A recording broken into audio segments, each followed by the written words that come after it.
ब्रह्मानन्दम्।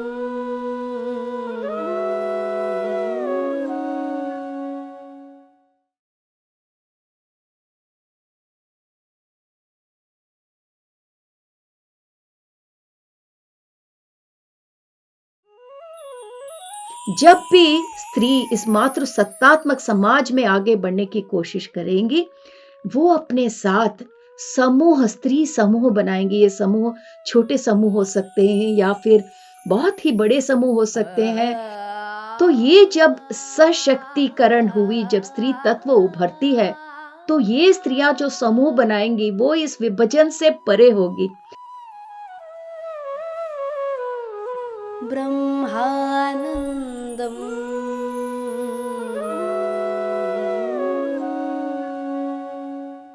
PMC Hindi दर्शकों को सरोजा गुलपल्ली का नमस्कार। आप सबको मैं ब्रह्मानंद शो में हार्दिक स्वागत करती हूँ। आनंद करुणेश जी द्वारा रचित एक अद्भुत किताब जिसका नाम है a thousand seeds of Joy. दोस्तों, इस शो के जरिए हम उस किताब का विवेक आपस में बांट रहे हैं। अब तक हमने आनंद करुणेश जी द्वारा इस किताब में जो प्रस्तावना के रूप में उन्होंने हमारे सामने रखा था, उसका सारांश हमने एक दूसरे से बांटा।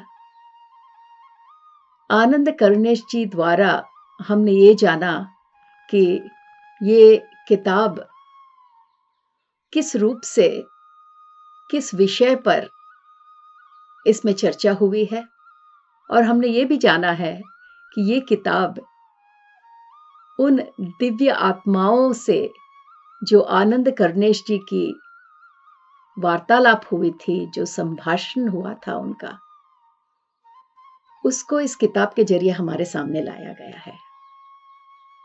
तो आज हम दोस्तों उस बात की चर्चा करेंगे कि इस किताब के प्रारंभ में आज महादेवी लक्ष्मी जी हमें इस किताब के बारे में क्या जानकारी देती है। तो आइए महादेवी लक्ष्मी जी के मुख से इस किताब के बारे में थोड़ी जानकारी प्राप्त करते हुए हम आगे बढ़ेंगे। तो इतने सुंदर रूप से महादेवी लक्ष्मी जी हम सबको अपना नमस्कार कहती हैं। तो दर्शकों, आप सबकी तरफ से मैं उन महादेवी लक्ष्मी, उस दिव्य आत्मा को नमस्कार करती हूँ।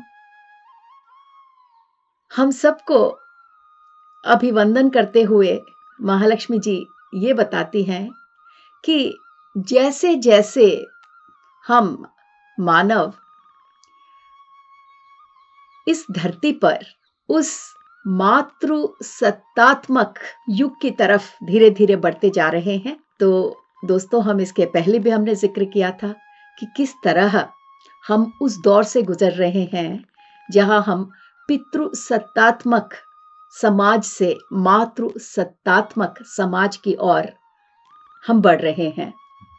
तो जब हम दोस्तों कहते हैं कि मातृ सत्तात्मक, मैंने पिछले बार भी कहा था, मातृ सत्तात्मक का मतलब ये नहीं है कि माताएं राज करेंगी।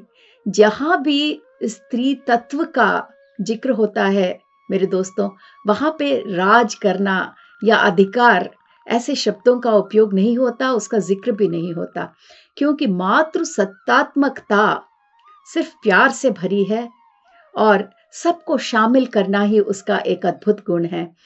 तो इसको अपने मन में रखते हुए हम ये बात समझने की कोशिश करेंगे जो हमें महादेवी लक्ष्मी जी इस किताब के बारे में बताने की कोशिश कर रही है। तो वो ये कहती है कि जैसे जैसे हम इस धरती पर, हम मानव मातृ सत्तात्मक युग की तरफ बढ़ रहे हैं, हम ये देखेंगे कि इस विश्व में ये एक बहुत बड़ा आंदोलन होगा। कौन सा आंदोलन मेरे दोस्तों? पितृ सत्तात्मक समाज से मातृ सत्तात्मक समाज की ओर बढ़ना ही ये विश्व का सबसे बड़ा आंदोलन होगा। और इस आंदोलन के जरिए क्या होगा? इस आंदोलन के जरिए हम सब में जो स्त्री तत्व है, जब मैं कहती हूँ कि हम सब में जो स्त्री तत्व है, ये नहीं है कि सिर्फ स्त्रियों में स्त्री तत्व है और पुरुषों में सिर्फ पुरुष तत्व है। इसके पहले भी हमने अपने आगे एपिसोड में ज़िक्र किया था कि हर एक मनुष्य में फेमिनिन और मैस्कुलिन नेचर, स्त्री तत्व और पुरुषत्व दोनों रहते हैं मास्टर्स। उसको बैलेंस करना, उसको संतुलन में लाना ही हमारे लिए एक सबसे बड़ी चुनौती है। तो ये जब हम स्त्री तत्व के बारे में कहते हैं, जहाँ माता यहाँ पर हमें स्त्री तत्व को शक्तिकरण करने की जो सूचना दे रही है, वो हर एक मनुष्य के लिए है। तो ये जो हम विश्व आंदोलन के बारे में बात कर रहे हैं, जहाँ से हम पितृसत्तात्मक समाज से मातृसत्तात्मक समाज की ओर जब हम बढ़ रहे हैं, तो ये आंदोलन हम सब में जो स्त्री तत्व भले छुपा हुआ हो या व्यक्तिकरण के रूप में आगे आया हुआ हो, जो भी हो, ये एकदम सशक्तिकरण हो जाएगा। मतलब ये पूरा शक्तिपूर्ण हो जाएगा, ताकि हम मानव इस धरती पर फिर से एक हो जाएंगे मास्टर्स।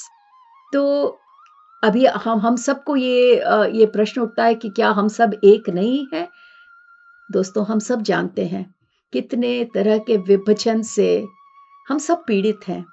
तो श्री महालक्ष्मी माता हमें ये अद्भुत सूचना देते हुए आगे बढ़ती है कि दोस्तों, अच्छे दिन हैं कि आप जिस दौर से गुजर रहे हैं वो सब बहुत ही अच्छे परिवर्तन के लिए है।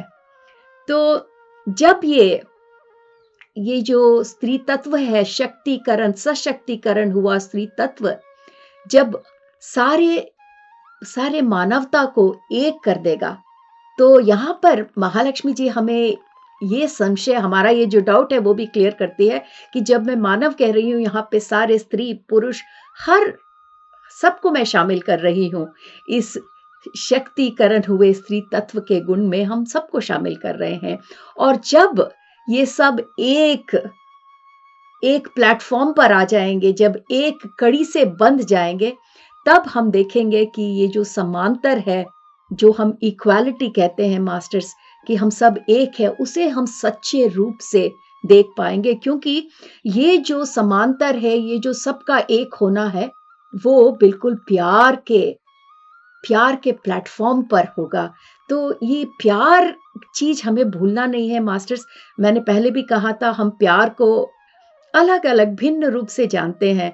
हम फिल्मी प्यार देखते हैं, रोमांटिक प्यार देखते हैं, सब प्यार का ही रूप है। पर मेरे दोस्तों, जिस प्यार का जिक्र हम इस किताब के जरिए आपके पास लेकर आ रहे हैं, आप में से कई लोग अनकंडीशनल लव के बारे में सुन चुके होंगे, महसूस कर चुके होंगे।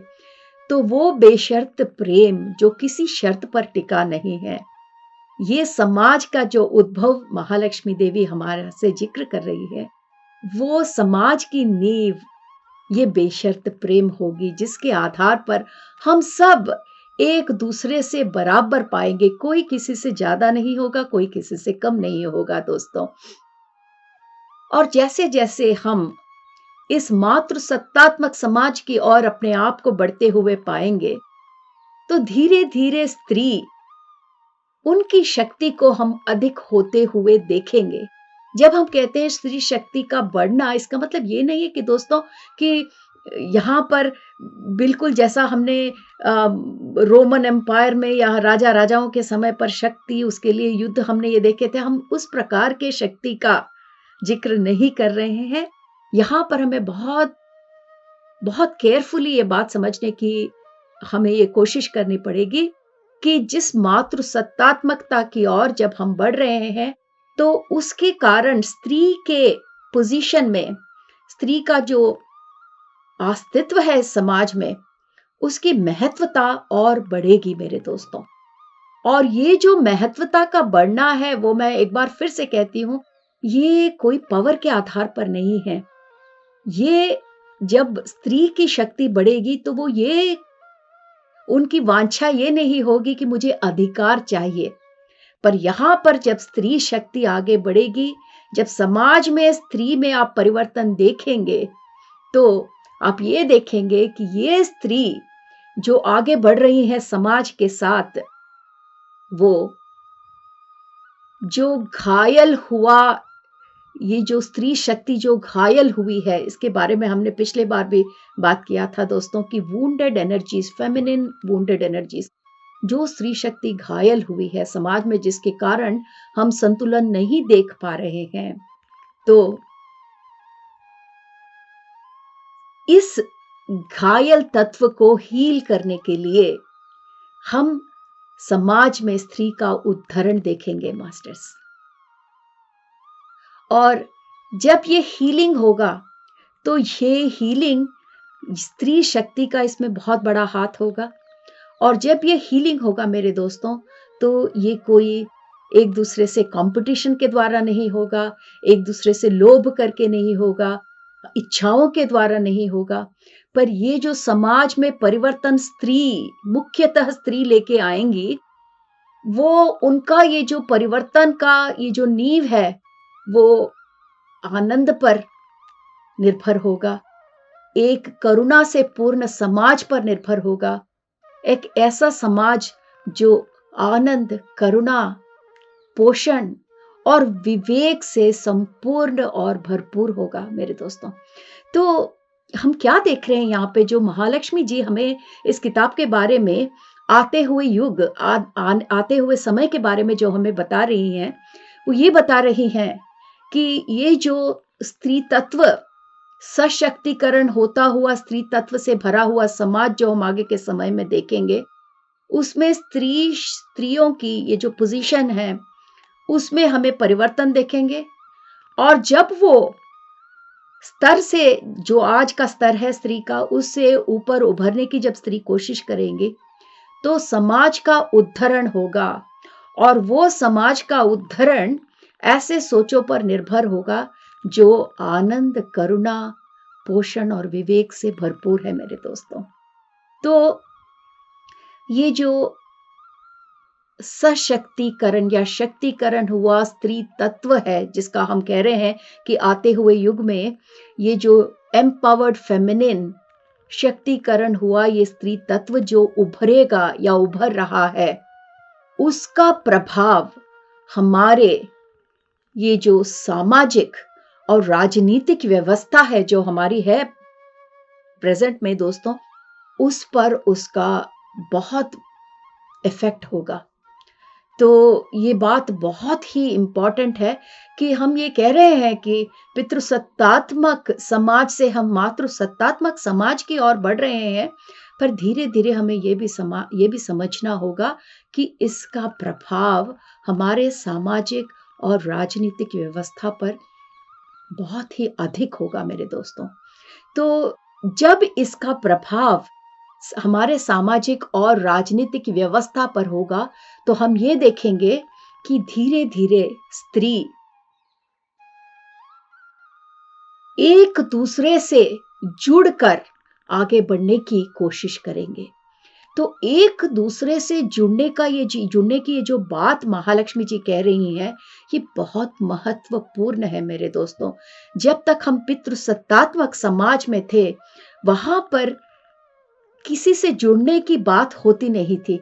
जिसे भी अधिकार चाहिए, वो अपने अधिकार स्वलाभ के लिए कितने भी दूर जाने के लिए संकोच नहीं करता था।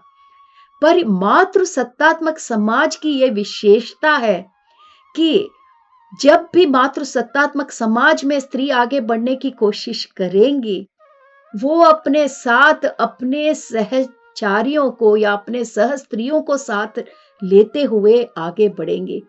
तो यहाँ पर जिक्र एक आदमी का या एक स्त्री का नहीं होगा, यहाँ पर सामूहिक शक्तियों का होगा मेरे दोस्तों। तो इसे हमें बहुत गौर से समझना है कि जब भी स्त्री इस मातृसत्तात्मक समाज में आगे बढ़ने की कोशिश करेंगी, वो अपने साथ स्त्री समूह बनाएंगे। ये समूह छोटे समूह हो सकते हैं या फिर बहुत ही बड़े समूह हो सकते हैं, जहां पर हम देशों के बारे में बात कर रहे हैं। स्त्री या तो फिर अपने मोहल्ले की स्त्रियों के साथ छोटे छोटे समूह बना सकती है, या फिर स्त्री अपने देश से परे बाकी देशों के साथ बड़े बड़े समूहों में स्त्री आगे बढ़कर प्रगति के मार्ग में चल सकते हैं दोस्तों।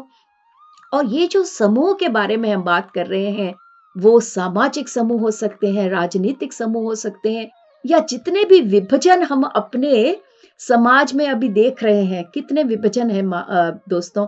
आप अब सामाजिक स्तर पे जाइए, कोई गरीब है, कोई अमीर है, ये सब विभाजन है। आप राजनीतिक तल में विभाजन देखिएगा, इतनी पार्टियां आ गई हैं, सबके अपने-अपने एजेंडा है, सबके अपने-अपने महत्वाकांक्षा है।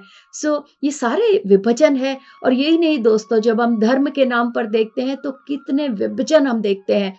तो ये जब सशक्तिकरण हुई, जब स्त्री तत्व उभरती है, तो ये स्त्रियां जो समूह बनाएंगी वो इस विभाजन से परे होगी। उनके लिए ये सामाजिक, राजनीतिक और धर्म के आधार पर ये जो विभाजन इस समाज में बने हुए हैं उससे परे होंगे। तो एक ऐसे पावरफुल सिस्टम के बारे में यहाँ पर महालक्ष्मी जी जिक्र कर रही हैं, जो हमने आज तक देखा नहीं है दोस्तों।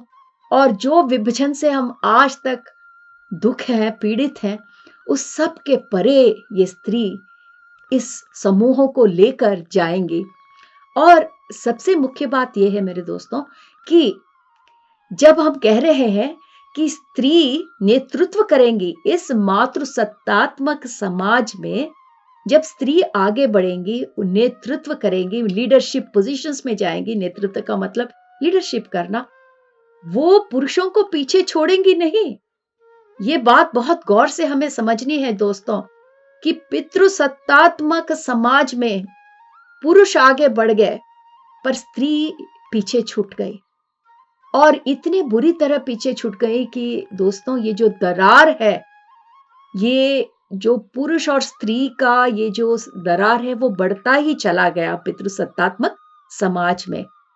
पर ये गलती दोबारा हम होने नहीं देंगे, या ये जो दौर से हम गुजर रहे हैं, जो मातृसत्तात्मक युग की तरफ बढ़ रहा है, इस युग की खासियत ये है कि स्त्री इसका नेतृत्व करेंगी, समूहों में आगे बढ़ेंगी, ग्रुप एनर्जी, सामूहिक शक्ति के द्वारा प्रगति करेंगी। पर जब ये आगे बढ़ेंगी, जैसा पितृसत्तात्मक समाज में हुआ था वैसा मातृसत्तात्मक समाज में नहीं होगा दोस्तों, और पुरुषों को पीछे छोड़ने की बात यहां नहीं आएगी। तो धीरे धीरे समय के साथ इस मातृसत्तात्मक युग में पुरुष भी इन समूहों में धीरे धीरे जुड़ते चले जाएंगे, पर इसमें समय लगेगा। शुरू में पुरुष जब स्त्री के समूहों में शामिल होंगे तो कम संख्या में होंगे दोस्तों, पर धीरे धीरे समय के साथ ये जो स्त्री समूह बनाएंगी इसमें पुरुष जुड़ते ही चले जाएंगे और इनकी संख्या बढ़ती जाएगी इन समूहों में। तो ऐसा क्यों दोस्तों? हम यहाँ पर ये सोच, धीरे धीरे अपनी सोच को बढ़ाने की कोशिश करें। अगर कोई भी कार्य एक स्त्री के समूह में होता है तो जनरली, मैं ये नहीं कहती कि हर पुरुष के साथ ये होता है दोस्तों, पर इन समूहों में अगर पुरुषों को ज्वाइन होना है, शामिल होना है, तो उनको थोड़ी हिचकिचाहट होती है कि स्त्री इनका नेतृत्व कर रही है तो हमें क्या इसमें शामिल होना है? हो सकता है कि ये समूह सिर्फ स्त्री के लिए हो। पुरुष द्वारा स्थापित कोई भी समूह में स्त्री शामिल होने में संकोच नहीं करती दोस्तों, बड़े आराम से ज्वाइन हो जाती है। आप देखिए विश्व का कोई भी समाज जहां पर पुरुष नेतृत्व कर रहा हो, बड़े ही सामान्य बात है, सब शामिल होते हैं। पर एक ऐसा समूह जो स्त्री द्वारा प्रारंभित हो और जिसमें स्त्री शामिल हो, ऐसे समूहों में जब पुरुषों को शामिल होना पड़ता है तो वहां पर संकोच है दोस्तों। इसीलिए क्योंकि हम इतने दिन पितृसत्तात्मक समाज के दौर से गुजरे हैं, हमारे जो बिलीफ सिस्टम है, हमारी जो सोच व्यवस्था है, वो बहुत सीमित है। वो सीमित इसलिए है क्योंकि हम इस पितृसत्तात्मक समाज में जिस सोच विचार से आगे बढ़े हैं, जैसे मैंने कहा था दोस्तों, पुरुष और स्त्री के सोच में जो दरार है वो इतनी बढ़ गई है कि स्त्री बिल्कुल पीछे रह गई पुरुषों से। यहाँ पर जब मैं पीछे रह गई कहती हूँ, ये इसका ये मतलब नहीं है कि उनकी सोच पीछे रह गई है, समाज की सोच पीछे रह गई है दोस्तों, कि उन्होंने स्त्री को पुरुष के साथ समान रूप से आगे बढ़ने का मौका नहीं दिया। तो ऐसे सोच से जब पुरुष आगे बढ़ते हैं तो जब वो मातृ सत्तात्मक समाज में जाते हैं तो उनके लिए थोड़ी दिक्कत होती है कि अब ऐसे समाज में से जब हम गुजर रहे हैं जहाँ पर स्त्री नेतृत्व कर रही है, समूहों में आगे बढ़ रही है, वहाँ पर पुरुष शामिल होंगे, पर ऐसे पुरुष शामिल होंगे जो जिनकी सोच विचार बेशर्त प्रेम के नींव पर बनी है। तो शुरू-शुरू में हम देखेंगे कि बहुत कम पुरुष होंगे, पर धीरे-धीरे समय के साथ इस मातृसत्तात्मक युग से जब हम गुजरेंगे, हम ये दौर से ऑलरेडी यहाँ प्रारंभ हो गया है दोस्तों, पर आगे बढ़ते-बढ़ते हम इसका प्रभाव बहुत अधिक रूप से देखेंगे और धीरे-धीरे इन समूहों में पुरुष अधिक संख्याओं में भाग लेते हुए हम देखेंगे। तो यहाँ पर महालक्ष्मी जी हमें क्या बता रही हैं? यहाँ पर महालक्ष्मी जी हमें टीज़र का मतलब है दोस्तों, जैसे कोई फ़िल्म रिलीज़ होती है तो आपको एक छोटा-सा सीन दिखाते हैं कि आप जो फ़िल्म के बारे में देखने जा रहे हैं वो इस प्रकार की है। तो ये भी एक प्रकार का टीज़र है मेरे दोस्तों कि ये किताब में जो संवाद है आनंद कर्णेश जी का और उन दिव्य आत्माओं का जो पुरोगमन के मार्ग में आगे बढ़ चुकी हैं, इस किताब में जो संवाद है उसका ये जो मूल संदेश क्या है, ये हमें यहाँ पर महालक्ष्मी देवी हमें इतने अद्भुत रूप से बता रही हैं कि ये किताब का मुख्य उद्देश्य यही है कि हम तक ये पहुंचाना कि आगे आते हुए मातृसत्तात्मक समाज किस रूप से हमारे सामने आएगा और उसमें स्त्री और पुरुष किस तरह अपना रोल निभाएंगे मेरे दोस्तों। तो ये कोई एक दिन में होएगा नहीं दोस्तों, ये कोई शॉक सिस्टम नहीं है। ये बहुत ग्रेजुअली, बहुत धीरे-धीरे होगा ताकि हम अपने सोच को, अपने विचार को, हमारी ये जो बिलीफ सिस्टम है, जो हमारे सोच की व्यवस्था है, जो इतने युगों से बनती आ रही है, वो धीरे-धीरे समय के साथ, काल चक्र के साथ धीरे-धीरे बदलते हुए हमारी सोच भी बदलेगी। और यहाँ पर महालक्ष्मी जी ने हमें एक और बात यहाँ पे बताई है कि जैसे मैंने कहा था कि ये कोई एकदम ओवरनाइट मतलब एक रात में नहीं होगा दोस्तों। और जब ये धीरे-धीरे होगा तो महालक्ष्मी जी ये कह रही हैं कि आप लोग शॉक होने की ज़रूरत नहीं है क्योंकि आप इसके ये जो साइंस है, इसकी ये जो सिग्नल्स है, हम ऑलरेडी देख रहे हैं दोस्तों।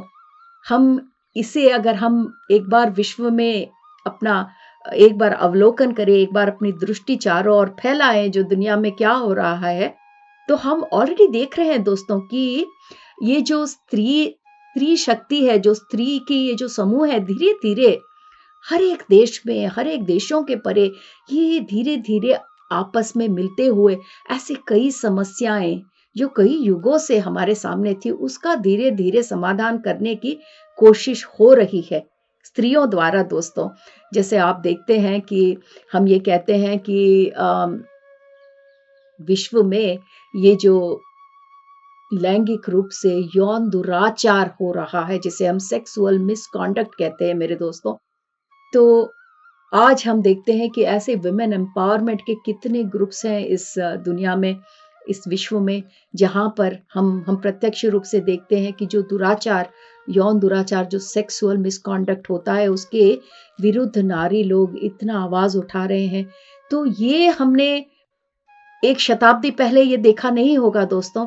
ये पिछले 50-60 सालों से जो स्त्री समूह जुड़कर इन दुराचारों का ये जो समाधान करने की कोशिश कर रही है, वो धीरे-धीरे उसका प्रभाव बढ़ता जा रहा है। और पहले इनकी आवाज़ कम सुनाई देती थी, अब धीरे-धीरे जैसे स्त्री समूह में जुड़ते चले गए, इनकी आवाज़ बिल्कुल ऊँचे स्तर तक, ऊँचे अधिकार के स्तर तक पहुँच रही है मेरे दोस्तों।